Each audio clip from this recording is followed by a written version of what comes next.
Hello beautiful beings, welcome back to Spiritual Self-Mastery, episode 27 of the journey.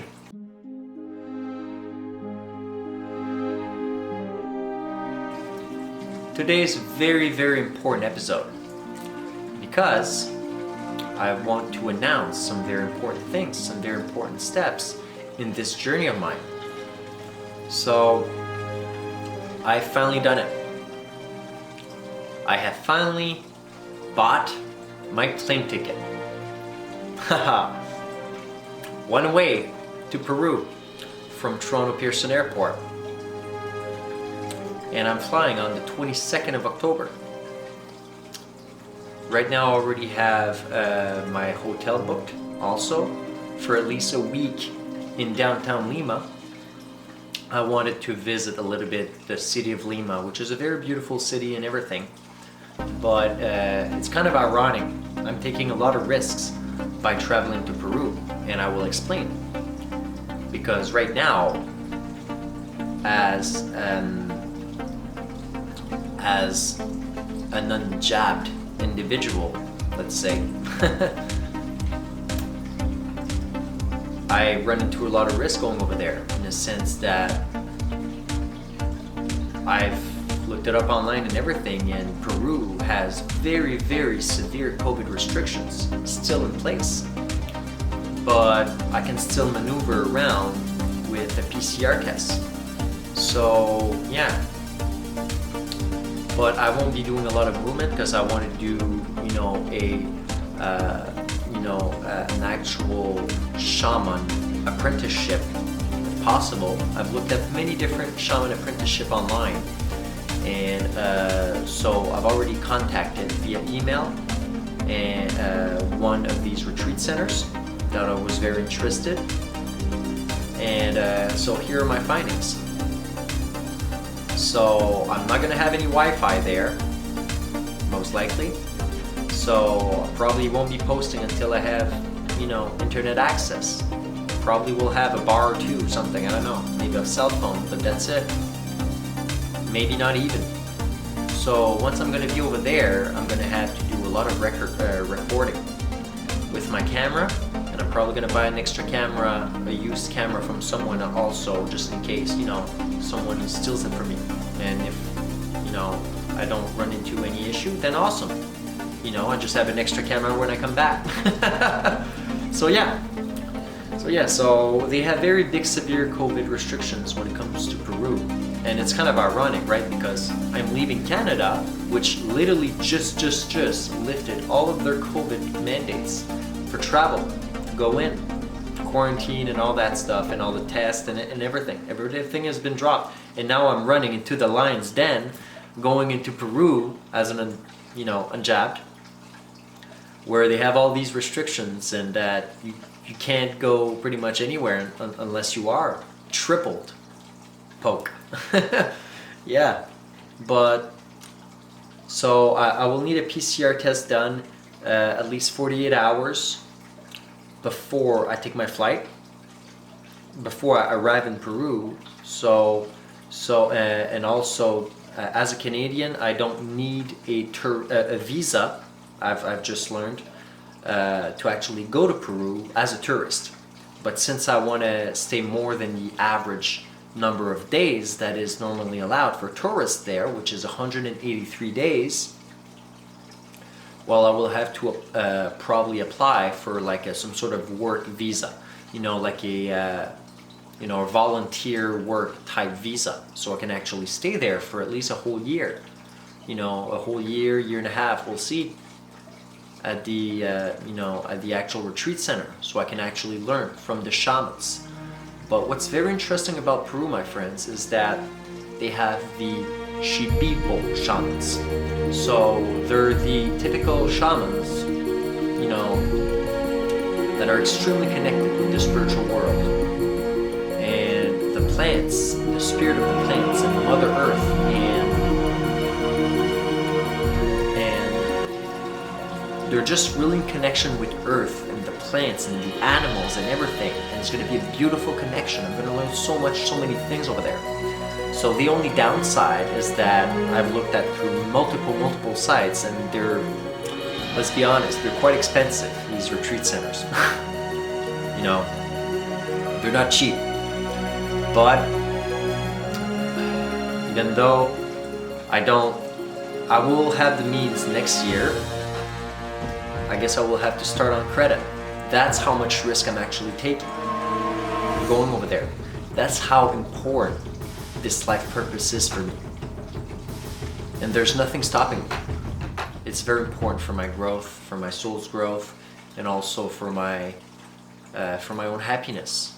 I feel truly that this is my soul's purpose. And I really, really am drawn to become a shaman. And that's exactly what I'm going to do. I'm gonna learn directly from the Shipibo shamans, directly in the Amazon rainforest in Peru, and it's gonna be awesome.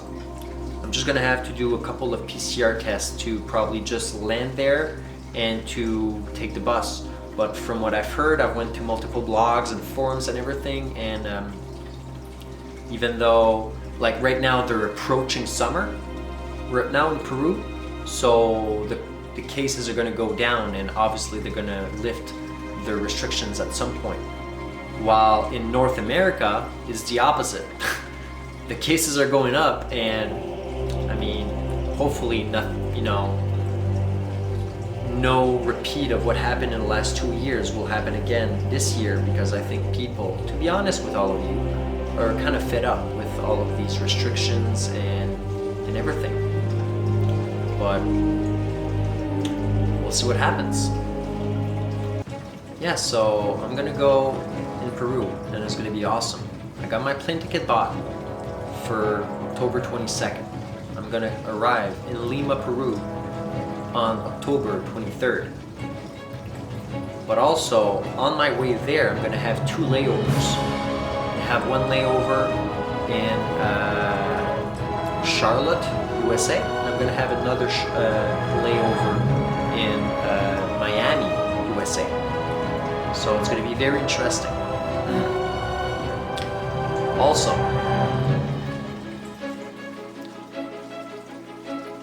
if let's say the email I've sent to the actual retreat center doesn't work or whatever, I'm going to try other retreat centers. But a lot of other ones that I've seen are even more expensive. So maybe I will have to actually shorten and do, instead of like a whole year apprenticeship, I'll have to do more of like a 40-day apprenticeship. I've seen some sites where they had 40-day apprenticeships to become shamans. Well, to become shamans, to at least be a lot more in tune and actually understand, you know, the nature and medicine of Mother ayahuasca. So yeah, most likely I won't have internet access. Once I'm in Lima though, I'm gonna have my hotel for a whole week. Hotels over there are very, very cheap.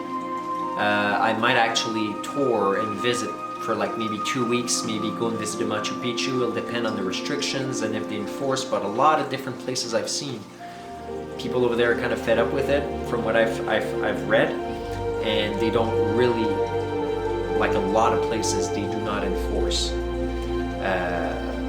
you know, the triple poke, let's say. So, you know, that's comforting. But yeah, so originally I was supposed to go to South America with a friend, and now I'm actually traveling alone because my friend is not interested in, you know, the same ventures as me. He's not interested in going to a retreat center, and that's completely fine with me. Everybody has separate journeys. But once I come back to Canada, I probably will go back, as I've talked previously in the past, right, about working on a community and learning the way of the land. You know, having my own chickens, cow, you know, stuff like that, right? Maybe, and or just, you know, building self-sustainable units with their own solar panels and, you know, wood stove, and, you know, we dig our own septic system and everything. So a lot of projects on my way back to Canada for sure. But for now, I'm about to embark my journey, leaving Canada and actually going to Peru. I would like also to visit India, and who knows, maybe even Mexico. There are some places I want to see there. We'll see where this journey leads me to. But getting a Shaman Apprenticeship is very, very important for me. But now it's official, my friends. I've bought the plane ticket. I got at least my hotel booked for at least 6 days after I land in Lima, Peru. And I might have to take a bus that do not enforce, you know what, to go to Cusco or to other places, closer to the actual retreat centers. So yeah, this is the big news, my friend. I just wanted to update all of you about my plans right now. Everything is going well. I've sent an email to retreat center right now, and I'll see what they say. But that's why I haven't posted in the last 2 days, because I was way too busy. I was just focusing fully, onto my preparations, because things are speeding up very quick, because I already bought my plane ticket. So now I gotta get going. I don't have a choice. I'm literally leaving in 11 days. So yeah, my friends, have a beautiful day, and this is the update for episode 27 of the journey. Stay blessed, my friends. Stay filled with love, and always follow your heart. Hence why I'm wearing the green shirt today. The heart chakra, the heart. Always follow your heart. Listen to your heart. Too many people think with their heads. Gotta start to think more with the heart, because that's where the truth truly resides. In the heart, in the ultimate truth of all, which is love. And let always that love spread around you. But it's very important to love yourself, and to follow your dreams, and to follow wherever your soul, wherever your journey and destination actually leads you to, where you feel drawn. Try it. If you try and you fail, at least you've learned. But at least you followed your dreams, or you have at least followed the direction of your heart. And that will lead you to very unexpected and beautiful and blessed places, my friends. And also spending a lot of time with yourself is immense for soul growth in general. So yeah, so have a beautiful day, stay blessed, stay filled with love, and I love all of you. Much love, my friends. Take care.